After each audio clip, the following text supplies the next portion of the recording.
అందుకే ఏటా సెప్టెంబర్ 5న జాతీయ స్థాయిలో ఉపాధ్యాయ దినోత్సవాన్ని ఘనంగా జరుపుకుంటున్నాం. సెప్టెంబర్ 5నే ఈ ప్రత్యేక దినోత్సవాన్ని జరుపుకోవడానికి కారణం భారత ద్వితీయ రాష్ట్రపతిగా అద్వితీయంగా తన పదవీ బాధ్యతలను నిర్వహించిన డాక్టర్ సర్వేపల్లి రాధాకృష్ణన్ జన్మదినం కావడమే.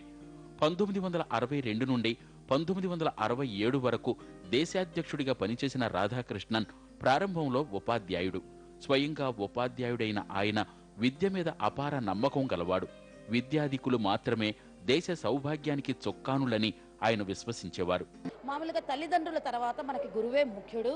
అలాగే విద్యార్థుల్లో విజ్ఞానాన్ని పెంపొందించి జీవితానికి ఈ వెలుగుబాటలు చూపేటువంటి అధ్యాపక వృత్తిని చేపట్టినటువంటి రాధాకృష్ణ భారతదేశంలో ఉన్నటువంటి అత్యున్నతమైనటువంటి రాష్ట్రపతి పదవిని అలంకరించిన వ్యక్తిగా కూడా మనము గుర్తు చేసుకుంటాము. వాస్తవానికి ఉపాధ్యాయ దినోత్సవాన్ని సెప్టెంబర్ 5న జరపవలసిందిగా కోరింది సర్వేపల్లినే. తన పుట్టినరోజు నాడు అభినందించడానికి వచ్చిన తన అభిమానులను తనను అభినందించడం కంటే ఉపాధ్యాయులను అభినందించడం తనకు ఎక్కువ ఆనందాన్ని ఇస్తుందనడంతో ఆయన పుట్టినరోజైన సెప్టెంబర్ 5న ఉపాధ్యాయ దినోత్సవంగా నిర్వహించడం జరుగుతోంది. Happy Teachers Day. I love my teacher. Teachers Day is celebrated to mark the birthday of Sri Sarvepalli Radhakrishna. Teachers Day is celebrated because it is the birthday of Sri Sarvepalli Radhakrishnan.